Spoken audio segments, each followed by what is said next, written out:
Subscribe to our YouTube channel and press the bell icon to get the latest updates. Recently, the Monetary Policy Committee of the Reserve Bank of India has announced its monetary policy stance. Under the latest monetary policy stance, the MPC has decided to maintain the repo rate at 4%. So, the MPC has decided to maintain the status quo on the policy rates for the third time in a row. See, usually whenever an economy is facing the slowdown, the MPC decides to reduce the policy rates. So the reduction in the policy rates will in turn translate into reduction in the rate of interest of the loans, leading to increase in the consumption expenditure, increase in the investment expenditure, and thus an economy would be able to come out of the economic slowdown. However, the MPC has decided to maintain the status quo on the policy rates. This is so because the rate of inflation presently in the Indian economy, as measured by the CPI, this is as high as around 7.6%. So, as you must be aware, the RBI is required to maintain the rate of inflation between 2 to 6%. And since the present rate of inflation is much above the targeted range, the RBI has decided to keep the policy rates unchanged. Now, the article that we are going to discuss here becomes quite important as far as the prelims is concerned. This is so because if you look at Indian economy, in Indian economy you have different themes that are important from the perspective of prelims, such as banking and finance, international trade, government schemes and policies, external sector, taxation, core concepts, and so on.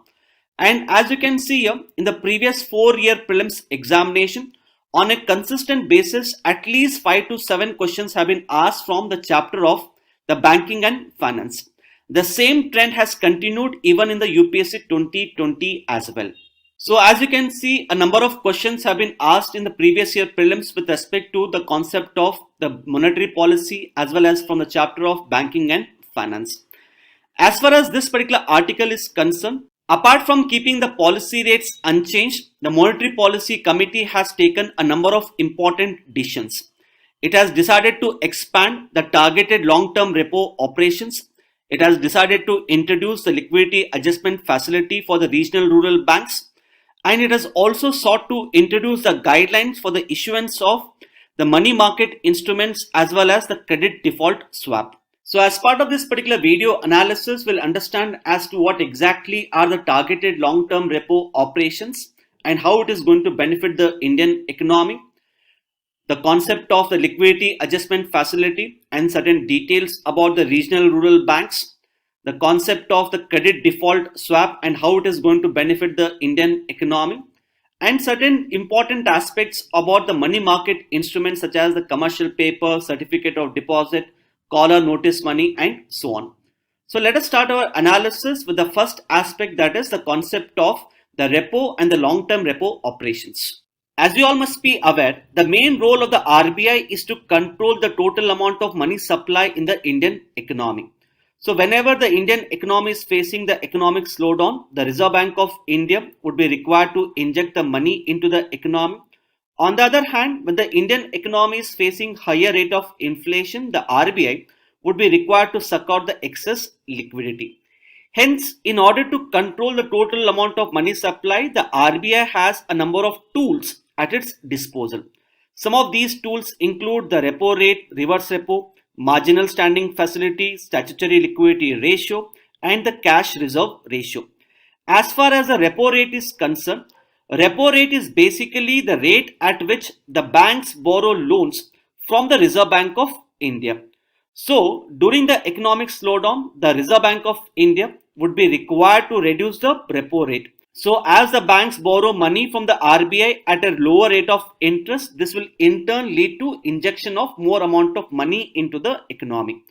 On the other hand, during the higher rate of inflation, the RBI would increase the repo rate. So as the repo rate is increased, the cost of borrowing by the banks would increase, and thus this will in turn reduce the total amount of money supply in the Indian economy. And as you can see here, under the repo you have basically two legs of transaction. In the first leg of transaction, the banks basically sell the government securities. such as the treasury bills and government bonds, to the RBI, and by selling the government securities, the banks borrow money.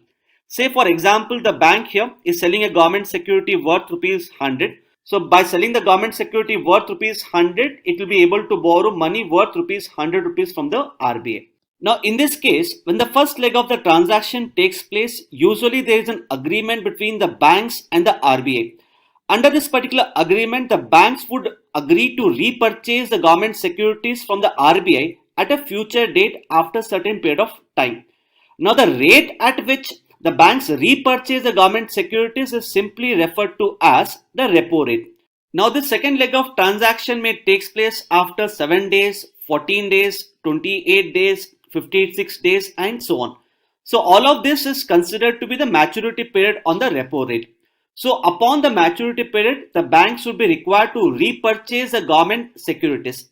Hence, by repurchasing the government securities, the banks would be giving back the borrowed money along with the rate of interest.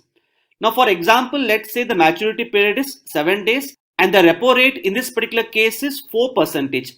So, after the 7 days here, the bank would be required to repurchase the same government security worth rupees 100. But here, when it is repurchasing, it will not repurchase at rupees 100. Rather, it will repurchase this government security at 104. So it is 100 rupees, which is the principal amount, plus 4 rupees, that is the rate of interest. So even though the face value of the government security would continue to remain at rupees 100, the bank here is repurchasing the government security at 104. Thus, by doing so, the bank is giving back the borrowed money along with a rate of interest of 4%. Now, depending upon the maturity period of the repos, we have two types of repos, that is the overnight repos and the term repos. Overnight repos have a maturity period of 1 day, whereas the term repos have a maturity period of 7 days, 14 days, 28 days, 56 days, and so on. The rate of interest on the overnight repos is usually equal to the repo rate. However, in case of the term repos are auctioned by the Reserve Bank of India. So, whichever bank wants to borrow the money from the RBI for the term repo, such a bank would be required to bid for the repo. So, whichever bank is bidding for the highest rate of interest to be paid to the Reserve Bank of India, such a bank would be allowed to borrow the money from the RBI through the term repos. So, since there is a bidding for the rate of interest which is carried out by the banks, usually the rate of interest on the term repos is higher than the repo rate. Now, coming to the targeted long-term repo operations, as the name suggests, these are a form of term repos with a much longer maturity period. The maturity period of the long-term repo operations may range from 1 to 3 years. But one of the main difference here is, if you look at the term repos, usually the rate of interest on the term repos is higher than the repo rate. However, in case of the targeted long-term repo operations, the rate of interest is equal to the repo rate. So the rate of interest on the targeted long-term repo operations is not higher than the repo rate. Rather, it is equal to the repo rate. The Reserve Bank of India has introduced this particular tool in order to inject almost around rupees 1 lakh crore into the banking system. However, the condition that has been imposed on the banks here is, whatever money is availed by the banks under this particular route, this money has to be given in the form of loans by the banks to only certain specified sectors only.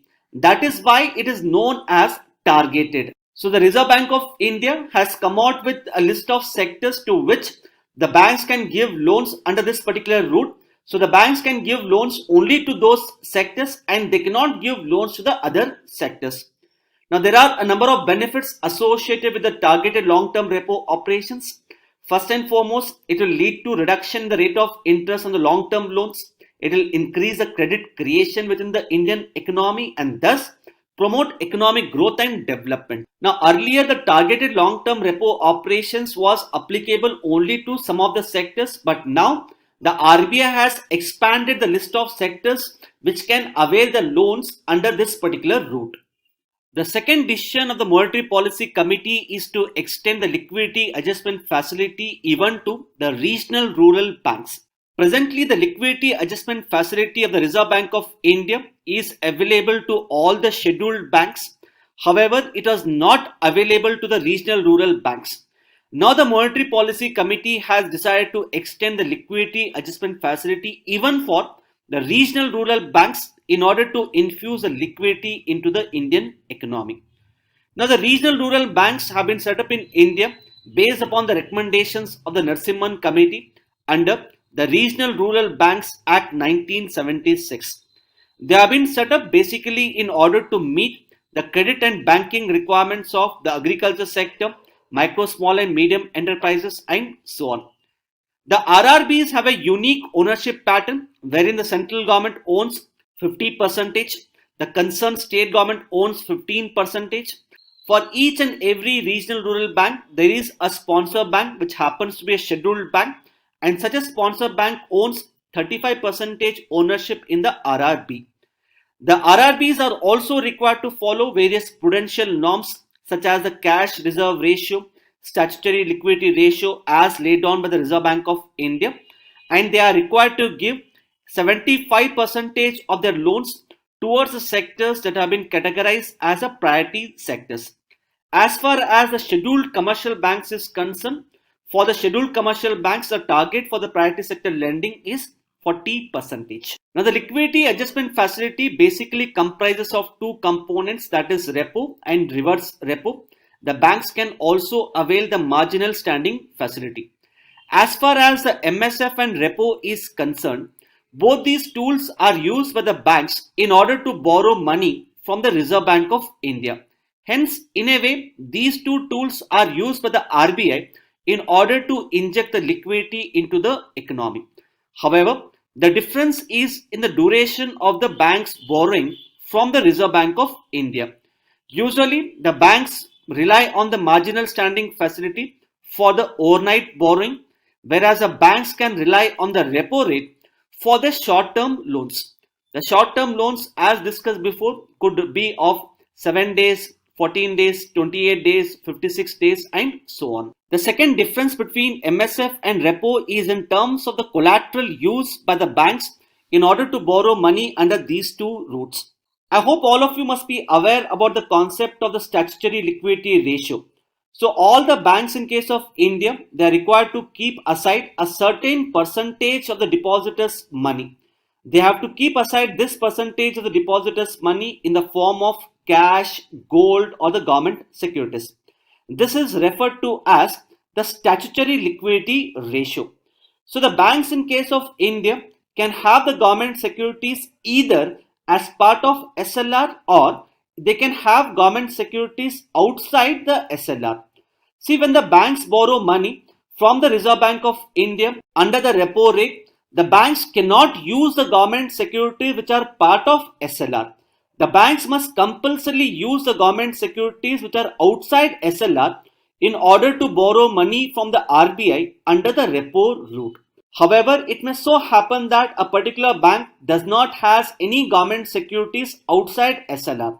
Whatever government securities it has, all the government securities are part of SLR and it is an immediate need of money for one day. In that case, the banks can avail the liquidity from the RBI under the MSF route. So under the MSF route, the banks sell the government securities which are part of SLR to the RBI in order to borrow, and later at the end of the day, the banks then repurchase the same government security.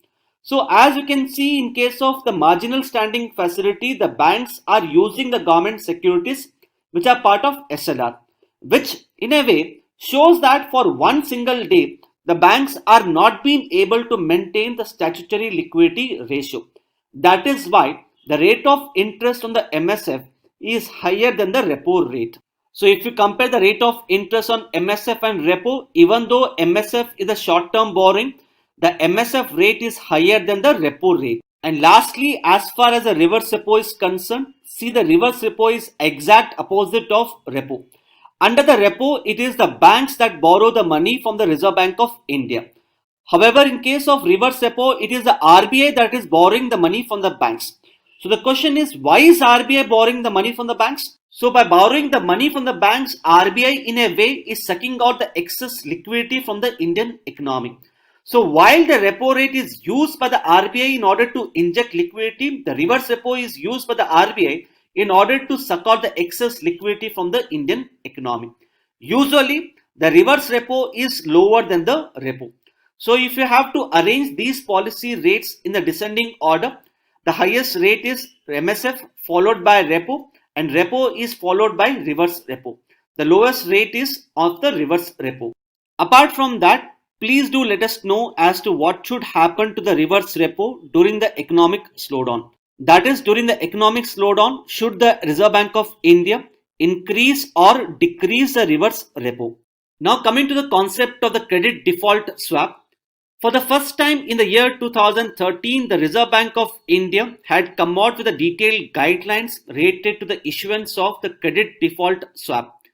Through such guidelines, the RBI sought to strengthen and deepen the corporate bond market. Now the Monetary Policy Committee has highlighted that it would further streamline the guidelines related to the issuance of the credit default swap in order to further strengthen the corporate bond market. I hope all of you must be aware about the concept of the corporate bonds. See, whenever any company is in need of money, the company may borrow the money from the investors through the issuance of the corporate bonds. The corporate bonds do have a face value, maturity period, and a rate of interest.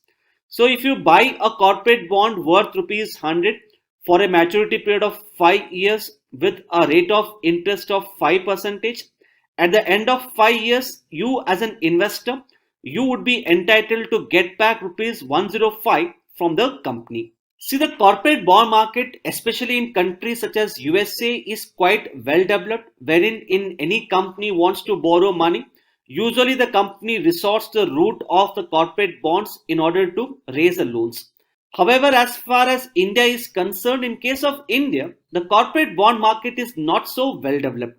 So usually the companies rely more on banks in order to borrow loans rather than relying on the corporate bonds. See, one of the biggest constraints for the development of corporate bonds market in case of India happens to be the risk aversion of the investors. Usually the investors are reluctant to invest in the corporate bonds issued by number of companies, including the startup companies. This is so because the investors feel that what if after the maturity period the company does not have sufficient amount of money to repay back their investment. That is why the investors in case of India are reluctant to invest in the corporate bonds. In order to solve this particular problem, we do have a concept of the credit default swap. Now the credit default swap works in a manner which is similar to the working mechanism of a health insurance. Now you as a person, you can avail health insurance by paying a certain amount of premium to a health insurance company. So in case if you get hospitalized or in case if you need any kind of major surgery, then the health insurance company would be required to bear the financial burden. So in a way, you're trying to reduce your risk by paying a premium on the health insurance. Similarly, in this particular case, if an investor wants to reduce his risk of investment in a corporate bond, he can buy a credit default swap from another company. So we do have certain specialized companies that sell the credit default swap. So when this investor buys a credit default swap on this particular corporate bond from another company, so in future, if this company that issues a corporate bond defaults on its repayment, then this company would be required to bear the financial burden. So whatever is the face value of this particular corporate bond, the face value plus the interest would be required to be paid by this particular company. So in a way, you are reducing your risk in the corporate bond by buying the credit default swap. So we do have certain specialized companies in case of India that sell the credit default swap. So for the first time, the RBI had issued guidelines in the year 2013 for the issuance of the credit default swap, and now the RBI is set to come out with a new guidelines. So the main benefits of the credit default swap is it will reduce the risk of investment in the corporate bonds, and hence it will help in deepening the corporate bond market, and it will also enable the startup companies as well as micro, small and medium enterprises to raise money through the issuance of the corporate bonds. Lastly, the Reserve Bank of India has decided to come out with a detailed guidelines related to the issuance of the money market instruments. These guidelines will basically lay down as to who can be the participants in the money market, what should be the eligibility criteria to issue the money market instruments, how these money market instruments can be traded, and so on. Now, all of these aspects do not become important from the perspective of the UPSC examination. What is important is what exactly is money market, how money market is different from the capital market, and what are the various money market instruments. See, the financial market in case of India has basically two segments, that is the capital market and the money market. Capital market is that part of the financial market that is basically used by the companies in order to raise medium and long-term capital. When we say medium and long-term capital, it is usually referred to a period which is greater than 1 year. On the other hand, the money market is usually used by the companies in order to raise short-term capital ranging from 1 day to less than 1 year.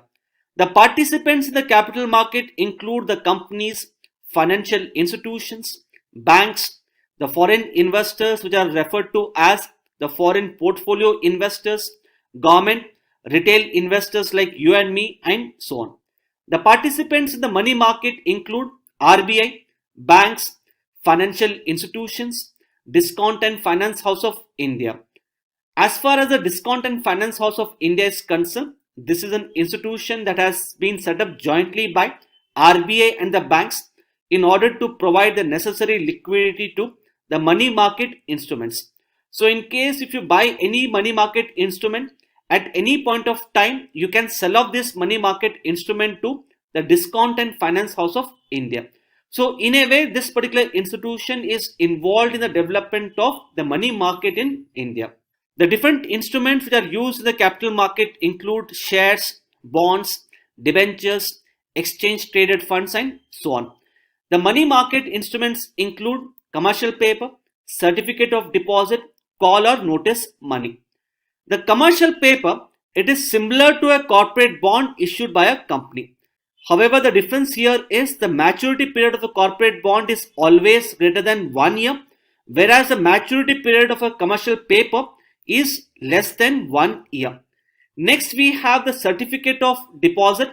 Now, certificate of deposit is a financial instrument that is issued by the bank. The certificate of deposit is similar to the fixed deposit. However, the difference here is usually the maturity period of the fixed deposit is greater than 1 year, whereas the maturity period of the certificate of deposit is less than 1 year. Secondly, the fixed deposit's value can be as low as rupees 10,000. However, the minimum amount which you need to invest in certificate of deposit, it can be as high as rupees 1 lakh. So, the basic difference between fixed deposit and certificate of deposit is in terms of maturity period as well as the minimum amount that can be invested. Next, we have the call or the notice money. Now, call or notice money is basically a tool which is used by the banks in order to borrow money from the other banks. So, these are basically tools which are used for interbank lending.